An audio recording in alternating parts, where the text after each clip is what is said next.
The following program and contents, including the views and opinions expressed by the host and any guest speakers, are solely for informational and entertainment purposes. The views and opinions expressed are not endorsed or supported by Relmar McConnell Media Company, the X Zone Broadcast Network, their employees, affiliates, or advertisers.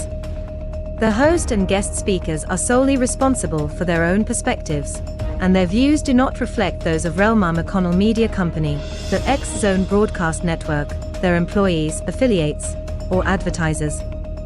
The information provided in this program should not be considered as professional advice or as a substitute for professional consultation.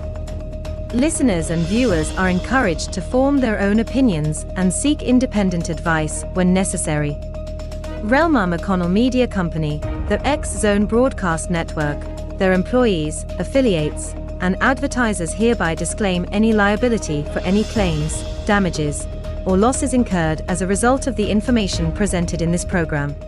Welcome to Mission Evolution Radio Show with Gwilda Wiyaka, bringing together today's leading experts to uncover ever-deepening spiritual truths and the latest scientific developments in support of the evolution of humankind. For more information on Mission Evolution Radio with Gwilda Wiyaka, visit www.missionevolution.org. And now, here's the host of Mission Evolution, Miss Gwilda Wiyaka. The oldest Tibetan shamanic tradition and religion is Bon. The Bon monks survived war and persecution to continue practicing today. Stay tuned as we explore their amazing story. Mission Evolution Radio TV is brought to you on the X Zone TV and the X Zone Broadcast Network. We're produced by Relmar McConnell Media Company with studios and corporate offices in St. Catharines, Ontario, Canada. With us this hour to discuss the salvation of the Tibetan's oldest religion is Jackie Cole. Jackie is a retired veterinarian who's been a Bon student for over 20 years with many contacts in the worldwide Bönpo community. She lives in Galveston, Texas, with co-author and husband Harvey Rice. Their book is entitled Flight of the Bon Monks, War, Persecution, and the Survival of Tibet's Oldest Religion. Her website, flightofthebonmonks.com. Jackie, thank you so much for joining us on Mission Evolution. Oh, thank you. It's a joy to be here. So let's start out with, what is Bon? Oh, yes. It's not a bonbon. You don't eat it, right? Well, maybe. It's Bon is the native religion of Tibet. It nowadays looks very similar to Tibetan Buddhism because it was there traditionally. Actually, the founder of Bon was believed to have been, according to the histology of Bon, to have been there 18,000 years. Oh my goodness. So it's considered to be extremely old. It was intermeshed with the Xiongzheng kingdom, which had incorporated the edges of Tibet and then later part of Tibet prior to that kingdom coming into effect. The Buddhists came to Tibet in the 7th century, and the Bon was suppressed at that point and began to make a comeback again in the 11th century. In the meantime, the two religions, the Buddhism and Bon, sort of intermelded and co-opted many of the same things. So if without knowing about it, you would look at it and seem to think that it's much the same in terms of iconography and philosophy, but the Bon is a little bit older and has some aspects to it that are different than Tibetan Buddhism. Well, I know that Buddhism is practiced widely in some communities here in the country, but from what I understand, talking to Buddhists from Tibet, is that it's very different in form, really. That a lot of it's been left behind, and it's kind of mind heavy. Have you heard that about the Bon, or is Bon practiced here, or where are we with that? There are Bon communities in the United States and Canada and in other countries around the world as it has spread since the diaspora. So they are still tiny. Now, in Tibet, about one third of the population was Bön. And in Nepal, as adjoining in the Himalaya region there, Bön was traditional as well in clans and tribes and villages. So, but it is tiny, and with the persecution of Bön from the 7th through the 11th century, and then even later, people thought that it was sort of a black religion, and that it used too much. It was almost demonic, but it was misunderstood because it is certainly not like much like Buddhism. Its religion is kindness based on compassion and wisdom. Glinda, when you were talking about mind heavy, do you know what you were referencing with that statement? That it was mind heavy? Yeah, from different sources that I've talked to is once it got moved to the United States, because we're pretty much cerebral, Yes. okay, Yes. that then it got leaned that direction, more so that incorporating some of the more what have been interpreted as dark, shamanic, earth-based aspects. Well, the Bun is definitely has more of those than does the Tibetan Buddhism. And so there are practices for body, speech, and mind in order to balance all of that, because it is necessary to have all of that balanced in order to be able to come to a realization of the mind, and the mind being your heart and what is coming from your inner being, your true nature. And so you need a balance of body, speech, and mind in order to achieve all that. There are a number of practices that are earth based and then based on the five elements and the connections of that and balancing yourself with that. That Pretty was fast, the thing pretty that fascinating. Yeah. Hmm. drew me to it as much as anything else, was because of the earth based and aspects of it and the grounding of it in that. Yes, because if you take out the earth-based part, don't you start to lose some of the, like you say, grounding? That makes sense, but also the bringing it into this reality versus still in the ethers of the mind. Definitely. It just makes we are lucky enough, the Buddhists or the Bonpos feel that being in a human body is the most lucky thing that you can have. And so because you are able to think and receive the Dharma and then be able to practice it. So we need our bodies in order to be able to practice this. And it's all integrated there. Right. So, what is Dharma? The Dharma is the teachings. So the Dharma it includes whatever teachings you receive orally. It includes the texts, and the basis for the religion is the Dharma is the teachings that provide the curriculum. And within that, are there activations that are not necessarily in writing and in physical form?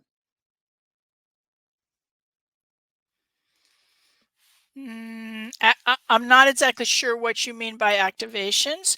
There, go ahead. Well, sometimes in different religions, being in the presence of a master brings about some kind of energetic shift in the student. Oh, I see what you're talking about. Well, of course, it's always easier to be taught, and they do suggest that if you're going to go on the path of the curriculum, that you need a teacher. And it's for that reason. And it's also in order to make sure that you don't go down the wrong path thinking that you're doing something correctly when you're headed into some deep, dark place. I find when I take classes that to be with someone who is accomplished and has accomplished some of the things that they're trying to teach us makes it so much easier. Just their essence changes the atmosphere in the room. We also in this tradition have what's called a transmission. When a teacher has taught you the lessons out of a book or out of a teachings, then at the end of that, they give you what's called a transmission. And that's a heart to heart transmission of it, so that because with this tradition, what you want to do is study something. So you learn it, you listen to it, then you think about it and study it, and then you practice it. And it's the practice that actually gets you where you're the intended result to be. They Does it integrate it? Bring it all the way through the physical when you're practicing. Yes, of And course. yeah, and Yes, so by yes. activation with transmission, those are the same things for me. That's what I was talking about. Yes. Yeah. And then there's also, of course, when you're practicing with a master, the atmosphere in the room is more open, and which it makes it easier for you to settle into whatever state it is that you need to be to receive or to understand the teachings. In this day and age, there's a lot of self-professed masters. Master this, master that, master shaman, master. Okay, I mean it's used a lot. How can you tell if you're in the presence of a true bone master or a wannabe? The the tradition has a um, curriculum, and the curriculum is taught in the monasteries, and the monks can go there, so that the monasteries in the Dubun tradition are like universities. So they're schools as opposed to places where people come to stay and live. And that's unfortunate, but also fortunate, because then once they're finished with their school, unless they stay there like at a university to do more academia or to stay in administration, then they're expected to go out into the world to take care of Bun and their families and their people. And so we have been the beneficiary of this disbursement of people that have learned this. So all of my teachers, the ones that we explored the story of Bun with, are all graduates of the monastery universities. So they So went they over have to Tibet and were part of the university there. they started out in Tibet as part of the universities there. The mother monastery in Tibet was Minri. There were monasteries all over Tibet at the time, and back in the 50s. And they started there and got their what's called a geshe degree, which is equivalent of a PhD.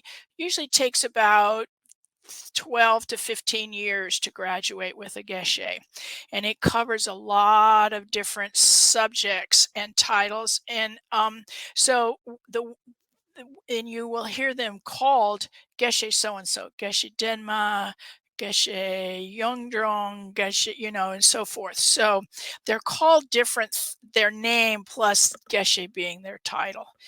If you have a teacher who's a geshe, then you know that they have been through not only the learning but the experiences that they need to have to be able to be qualified to teach.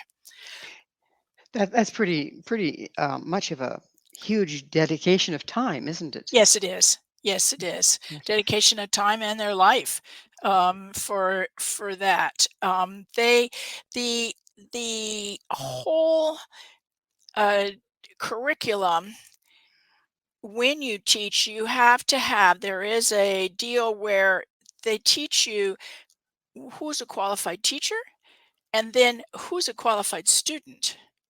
And Oh, you want interesting. to, yes, and so you want to make sure that if you're going to put in the time and energy, just like you were talking about in terms of a big commitment, that you have someone who is a qualified teacher, and that student is qualified, and that the two match up. The 2 match up. So Well, it's exactly. time. It's time for us to take a station break. Okay. Jackie and I will return shortly, so don't go away. This is Mission Evolution, www.missionevolution.org. Bon, religion, shamanic form, healing modality, or superstition. With us this hour is Jackie Cole, the co-author of Flight of the Bon Monks, War, Persecution, and Survival of the Oldest Tibetan Religion. Jackie, what is it? I mean, when I made that list, is it a healing modality? Is it a religion? Is it a shamanic form? Is it superstitious? Where does it fit into those categories? I would have to say it's all of those except superstition, in that it is a religion and that it is a spiritual tradition, long-standing spiritual tradition. Does have healing modalities within it, built within it. And then you said one more. Let's see what I say. Anyway, it is Shamanic form. shamanic form. And there are, depending on your definition of shamanic form, there are some practices that some people would consider shamanic practices. You understand that this is formed in a part of the world. This religion came to a part of the world where everything is harsh. Everything is difficult, especially the natural things. And so great reverence was developed for the natural area, and then also there was great need to protect from the natural forces and to enhance whatever natural forces were there in order to grow your food and protect yourself and your animals and so forth. And so there were a number of earth-based, which a lot of people consider that to be shamanic things, that were practices that were developed as a part of this bun, so that they could deal with this, what they considered to be the spirits of the earth and the spirits of the mountains and the spirits of the lakes and so forth. So, how does that then translate to today as being useful in our modern world? I'm an environmental activist and what I would consider an eco warrior as best that I can be, and so I see that it's as applicable, if not ever before, because we are indeed in need of connection to the earth and its spirits. So the rebalancing Absolutely. back to the way life Absolutely. works. Yes. Mhm. Yes. And with that, it's an interconnection, because if we can rebalance ourselves, then we're more likely to work with rebalancing than the earth. And if the earth and its elements are more balanced, then we're likely to be more balanced, so that we can work back and forth between the two. We're all a part of, there's nothing that's independent. We're all interdependent. So is that balance brought back through ritual? Is that what's used? There are a number of those. The Bon religion has both sutra, tantric, and dzogchen. Sutra is a path of renunciation, so that you know what's right or wrong and what's easier, and you can stay on that path. And then tantric is a path of transformation, so that anger is transformed into love, and jealousy is transformed into generosity, so that you can open your path and change things as necessary to make your life better and the lives of the beings around you better. And then Dzogchen is a path of what they call a great perfection. That is a path where if you leave everything as it is, it just dissolves away and becomes perfection. So that if anger were to arise, you would be able to look at it, hold it, look at it, and if you just kept looking at it, it would dissolve away. Yeah, I know. I agree. This is a practice that people practice for lifetimes in order to try to learn it and to practice it. So, but we were talking about, is there ritual? There are within this lots of rituals built in. They actually talk about the 9 ways of Bön, and each one layers on top of the other until you get up to Dzogchen. And so, because you can't do Dzogchen if your body's not healthy. You can't do Dzogchen if you are balanced. You can't do Dzogchen if you're starving, or if the world around you is falling apart. So you use the lower level practices, or what's considered different level practices, in order to balance your earth and the things around you, so that the conditions are optimum for you to study and practice. So once you get the optimum conditions, then you can raise your frequency, would be a word we use in today's language, enough to achieve mastery. Is that what we're looking at there? Yes. Yes. And then the mastery can come instantaneous, but for most people it's a lifetime. In fact, they or multiple lifetimes. So since Bön is one of the religions that believes in reincarnation, there's definitely an opportunity for improvement next time. So when you say they believe in reincarnation, do they believe in simply human to human, or human to alien possibly, or human to animal? What's the belief there? Well, there's 6 realms in the Bön tradition, and that goes from the hell realm and hungry ghost animals are the 3 lower realms, and then human demigods and gods are the upper realms. And by that, they don't mean deities. It's just a higher realm. For example, the God realm is one where everything is perfect. And they don't feel that that's the optimum one because everything is so perfect, you have no motivation to study or to learn or to look for another way to live. And so we've all in our lives today lived through all those realms depending on our circumstances. The people in Gaza are living in the hell realm right now, and the people in the well, who knows has the God realm right now, but we're in the human realm. Our animal friends are in the animal realm. We can see them. Some of these are formed and some of them are formless. So what do you mean by some are formed and some formless? The animals or everything in general? Well, usually the hell realm and the hungry ghost realm are considered formless. But they can be formed. You can be a human and still be having the circumstances of the hell realm, or you could be human and still have the circumstances of the hungry ghost realm where you never feel satisfied. You always want, there's always a need for more and more. So you're a hungry ghost wandering the earth. Sounds like our society. Well, that's being a human is we have those problems, and that's what we're trying to overcome by calming and taming our minds. So when you're working with these different realms, are you kind of indicated there are places that you can move in and out of, different depending on circumstance and your alignment. Um, so is the tradition designed to help you get control over that movement?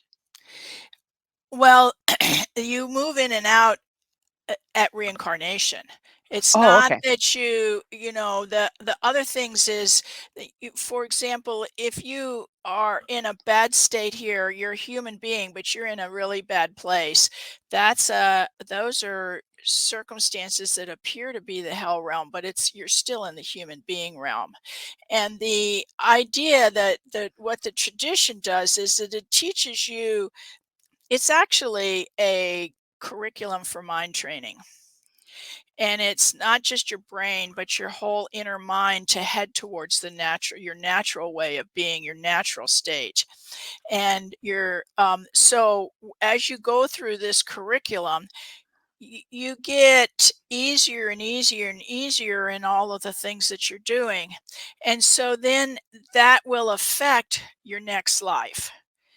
And so whether or not you're born the next time you're born in a human realm again, which is if unless you can achieve enlightenment, then the next stitch that you want is to be born in the human realm so that you can try again.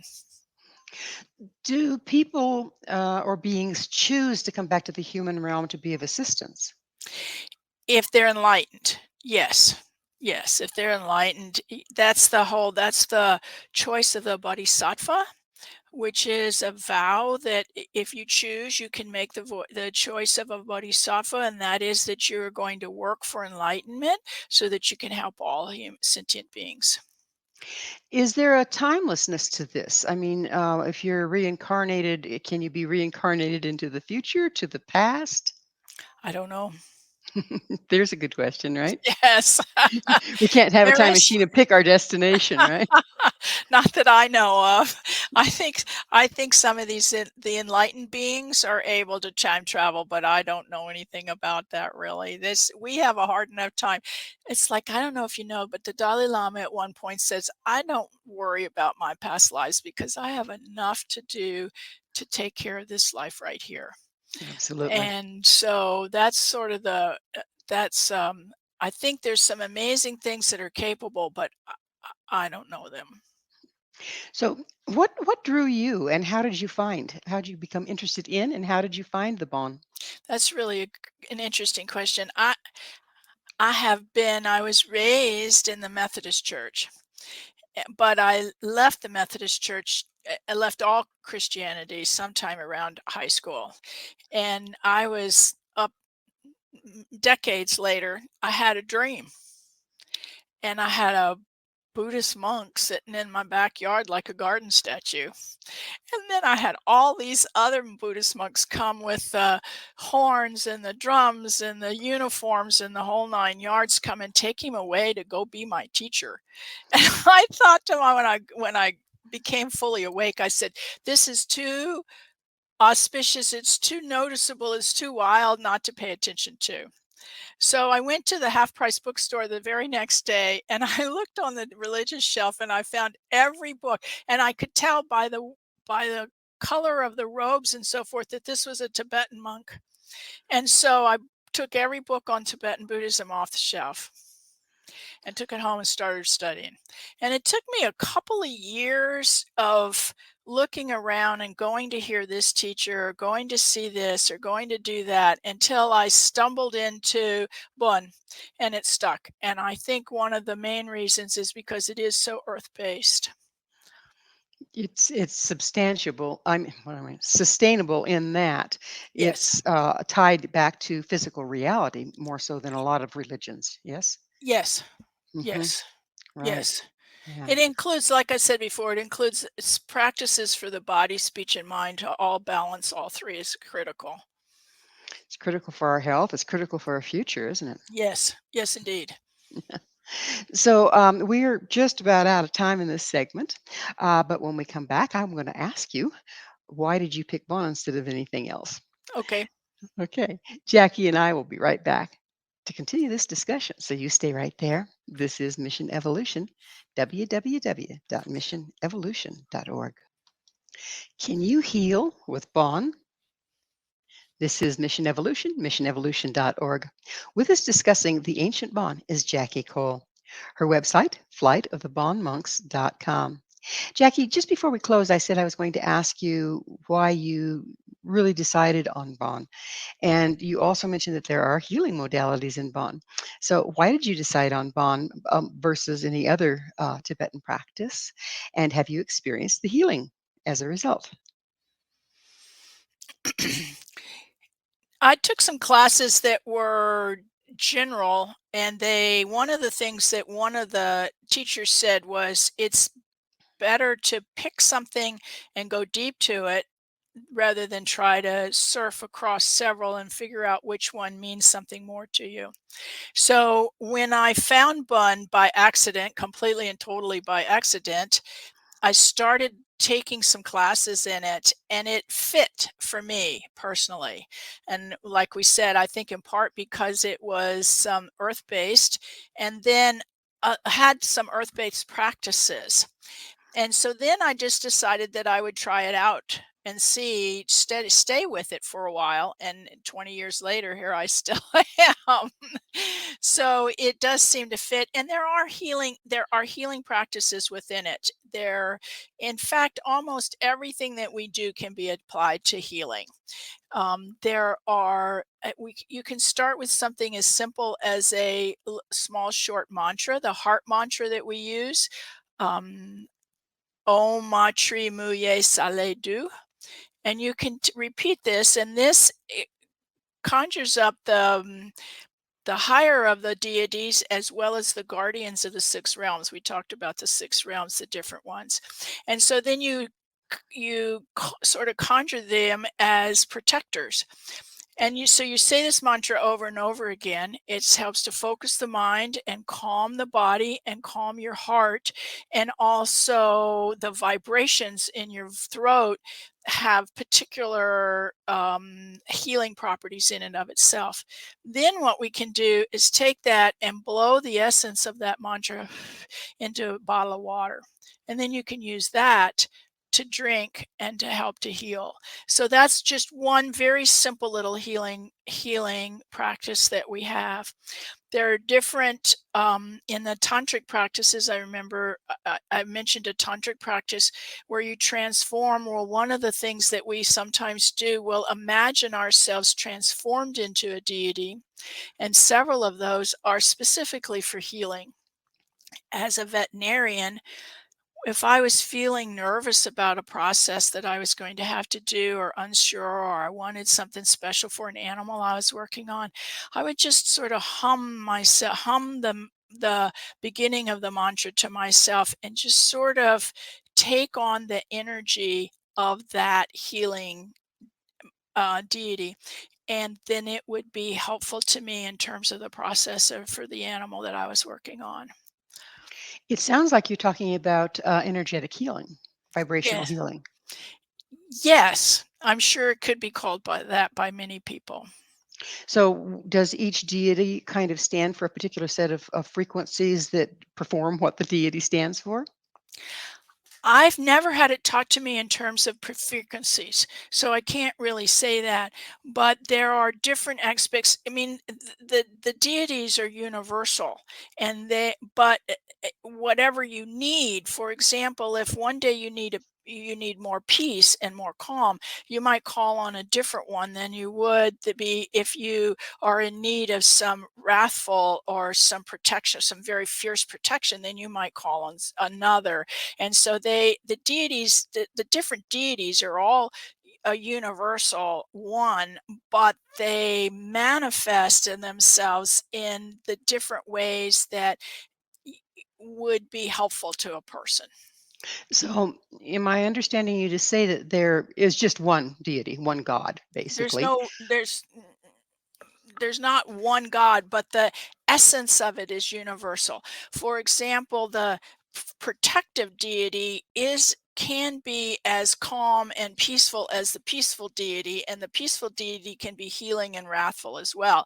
But they generate a different persona in order to match what you need. To counterbalance what's out of balance. Yes, exactly. That's Okay. exactly right. Yeah. Yeah, yeah.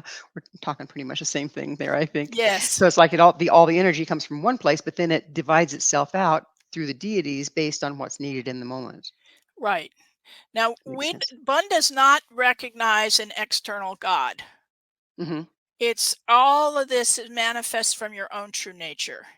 And so they don't recognize that like a one God out there that this is different forms of. These are all arise from the true nature. Is that the true nature of everyone and everything? Yes. Now that Yes. makes sense to me. Yes. So I understand that the practitioners of the form were persecuted at one time. Why were they persecuted? Where were they persecuted? And what happened? In the 7th century, the king of Tibet decided that he wanted to adopt Buddhism as the official religion. And so he outlawed Bön, and he told the Bönpos that they needed to either convert to Buddhism or leave the country or be terminated. And so most of them, what happened was that some of them gone ahead and converted to Buddhism so that they could continue to practice their own practice, but officially be Buddhist. And then others went into hiding. Many of the texts were hidden and later were came out and began to be discovered either in caves or wherever.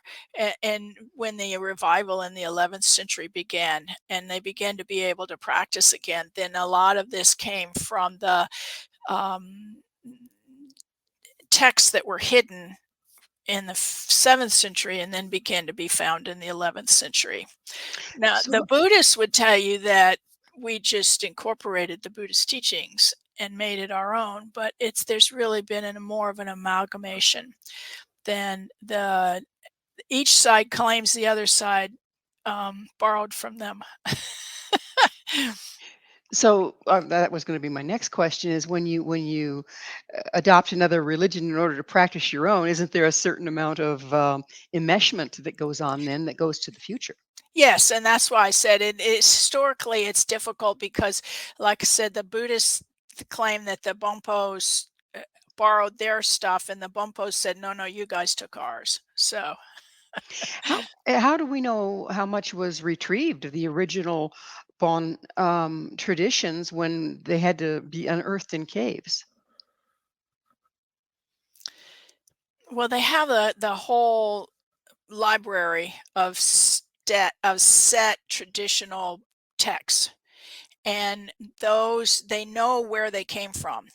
Now, there are some that have been continuously passed down orally, orally for thousands of years and then were written down at a particular date. Others were written and found. They're called terma, Terma, and they're found, and those are noted as being found. And then there are some where people have said, "Oh, I received this by channeling," and they wrote it down. But it's all documented as to where each one came from and how it was found. Well, that's useful. Yes, yes, What fascinates me is how ancient this religion is, and yes. it's still being practiced today. How similar do you think it is today from the original? Mm, I think the Dzogchen that I was talking that I mentioned, the Tantric Dzogchen, the Dzogchen is identical because it has been passed down orally and then written, and it's not allowed to be changed. That's part of the tradition is that you're not allowed to change it. Occasionally, a master will come along that will write commentary, which is sometimes helpful for their students.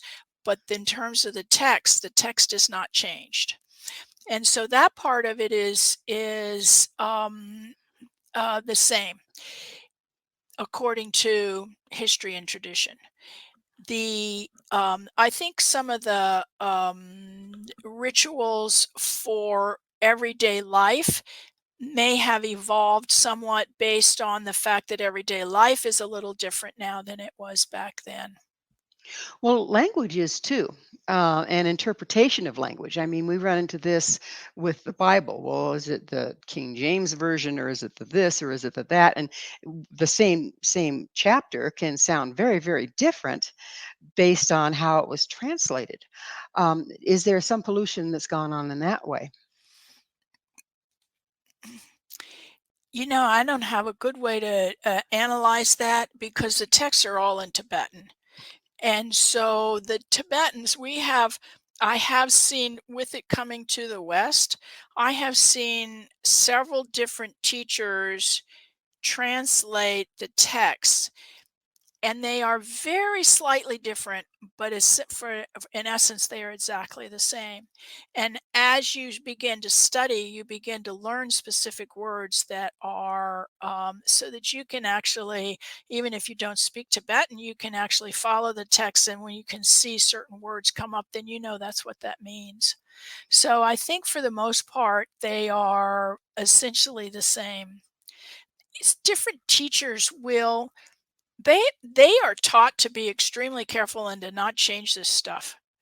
At least that's what they tell us they were taught. And since every teacher starts a teaching with who they are, what their lineage is, who taught them, where they got the transmission for this, and how come they're qualified to teach this, and then they say, and we're not allowed to change this stuff, you have to assume that it's pretty much the same because every teacher that I've taught from, that's the way they start their lecture.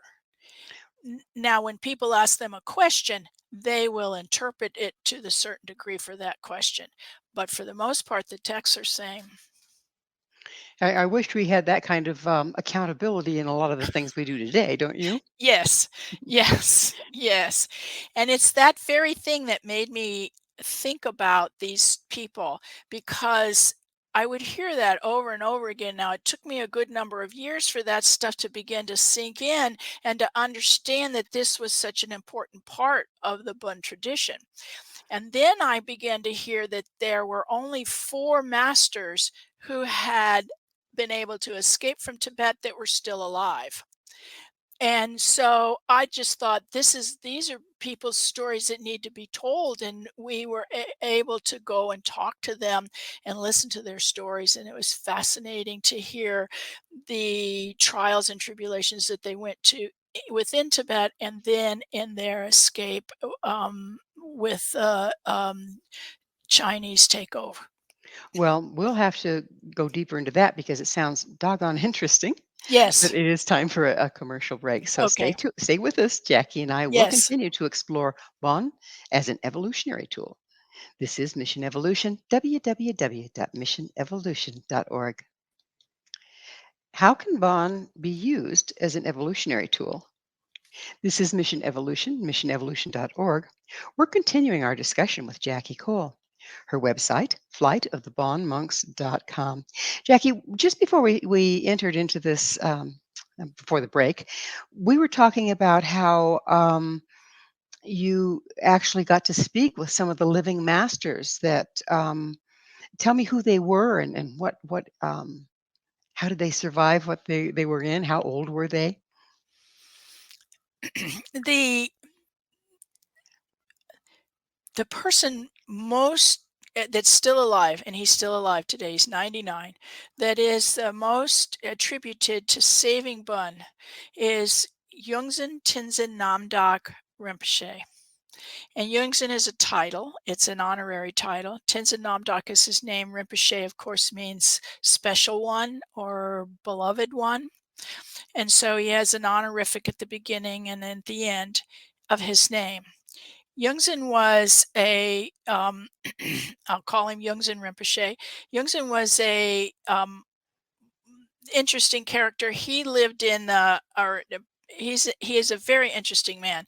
He was determined he's very headstrong, and that's one of the reasons he has been able to do the work that he's been able to do.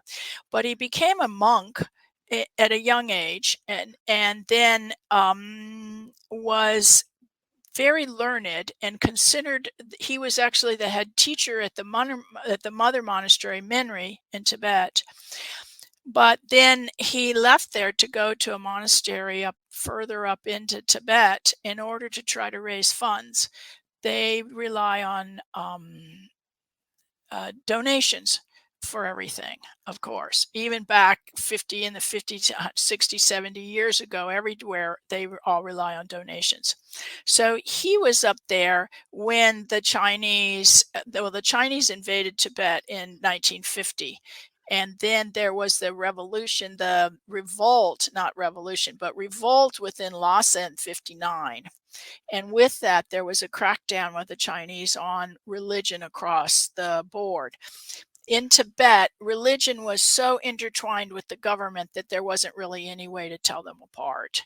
And so when the Chinese took over the government, then they needed to likewise begin to maintain control of the monasteries.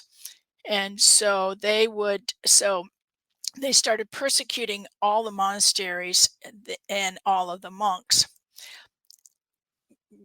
The people from Minri decided to escape. They left and went up to this monastery where Yungsan Rinpoche was. And then they all left from there to try to escape out to Nepal, which is where most everybody went, Nepal or India. And Nepal was along the border there, along the Himalayas. You cross the Himalayas and then you're into Nepal. Are there roads or is this No, a it's trek all via trails. foot? Yes, it's Yeah. foot. It's all by foot. There's no roads. And in About what fact, it's altitude? one of the reasons that Tibet had such a hard time putting up an effort to disperse the Chinese is because they were so backward. And this was by choice because they liked being able to be solitary and they didn't want to offend the earth spirits. And so they just kept everything very, very, very low key. So this is the Tibet is in altitude. Lhasa is at 12.5. And then the Changtong, which is the big plateau on the other side of another line of mountains, is at starts at 15 Oh and my goes up goodness. from there. Menri Monastery, the mother monastery, there is at 18,000 feet. So it's interesting. Recently, they found out that Tibetans have a genetic gene that allows them to live at altitude better than the rest of us. So when we went, I got altitude sickness so bad. Oh, I can only imagine. So, but nevertheless, they are made for it, and so they were walking, and then they were ambushed by the Chinese, and Yongzhen was shot and left for dead. And there were a number of miniature stories where he got saved over and over again. People and events occurred that opened a path for him to continue to live. And it was magic. And the protectors come down to help. I don't know, but I can tell you just story after story of things that occurred to save this man. And he eventually walked out. He ended up in Kathmandu, where he was just met up with this British Tibetologist named David Snellgrove, who had funding from the Rockefeller Foundation to Goodness. bring Tibetans to London to learn more about Tibet and their religions. And David Snellgrove, for some reason, picked Bön. And so he took 3 Bön masters to London, which Yongzhen went with that. And there he was able to write the first book in English about Bön and then also learn English and make connections and so forth, that then when he came back to India, was able to use those connections to establish a refugee camp or actually a settlement in India for the Bönpos who had left Tibet. Amazing. So, was he one of the ones that you got to interview? Yes, yes, Phenomenal. he is still alive and living in Kathmandu. And yes, and was so kind to share his story, which actually brought up a lot of bad memories for him, but he was willing to share the story anyway. And so it was fascinating to talk to him about that part of the history, but also it was so s- it, it so strengthened my faith in that you could see all the reasons why we have that. He had the devotion, he had the faith, he had the determination, and he used all that in order to save his religion. And that certainly would apply to our lives today, wouldn't it? Yes, yes, it would Yes. Yeah. indeed. And speaking of which, how do you see this ancient religion that's been Yeah. preserved? How do you see it serving our evolution? How do you see it serving us today?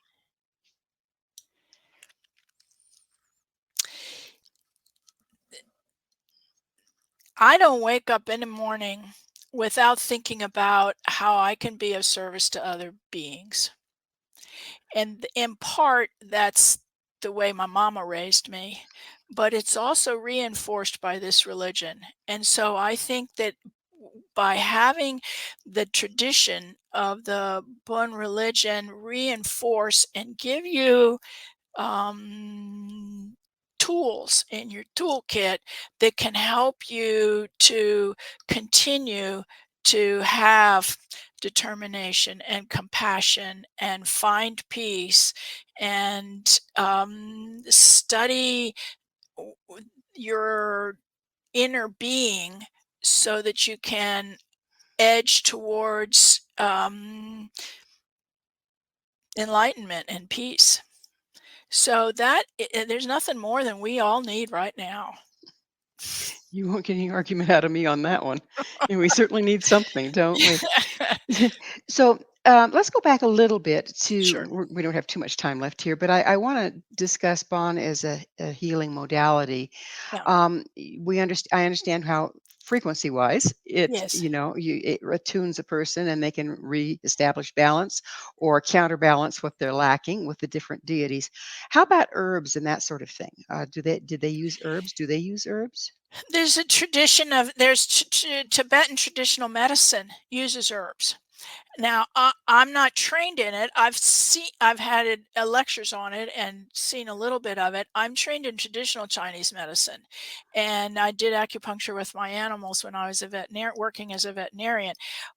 And Tibetan medicine is similar in that it deals with the different you use the pulse and the purposes, and then you have medicine, and there's also, I mean, herbs that work, and then also meditation practices that go along with it. So I think that traditional Chinese medicine now, is there a section of traditional Chinese medicine that's separate for Bun? I don't think so, but I don't know that for sure.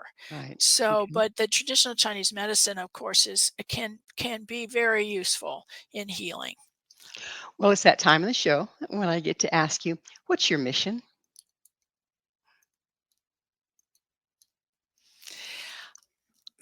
My personal mission is to try to practice enough to achieve enlightenment, but mostly what I'm working on is to try to make my life and the life of people around me and beings around me as best as we can make in the circumstances that we're in.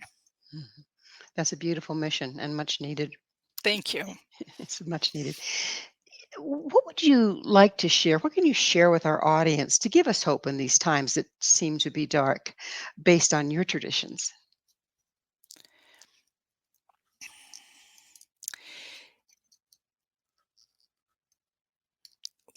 One of the things that we have that is a teaching in our teaching is as a lesson of impermanence, and that when it's all going to change, there is permanence in that everything changes, and we sort of say thank goodness, because then the sun will rise in the morning and the new crops will grow because the seeds change into plants and so on and so forth. And so if we can remember impermanence, then we can remember that even in dark days, this is going to change. And in good days, to celebrate our good days, but to not take them for granted. And so that's what I would say based on the Bun that I've learned there in terms of accepting impermanence and being happy for the things when it's good, and to know when it's bad that it's going to change. Those are words to live by for sure. Absolutely. We're just about to close. Is there anything else you'd like to share with the audience? I just wanted to say that these people that I've got to meet and write about are so incredibly im- eh, are such incredible influences in terms of inspiration. Mm. And so I feel very lucky to have been able to be not only a part of this Bun tradition, but also to be inspired by them because they just were incredible. It's a Well, special stories. we are out of time. Jackie, thank you so much for coming on the show. Thank you for having me. I enjoyed talking to you so much. Our guest this hour has been Jackie Cole. Jackie is the author of Flight of the Bon Monks, War, Persecution, and the Survival of Tibet's Oldest Religion. To find out more about Jackie, you can visit her on her website, flightofthebonmonks.com. This has been Mission Evolution with Gwilda Wiyaka. For more information or to enjoy past archived episodes, visit our website, missionevolution.org. And join us next time because this mission will continue, bringing information, resources, and support to an evolving world.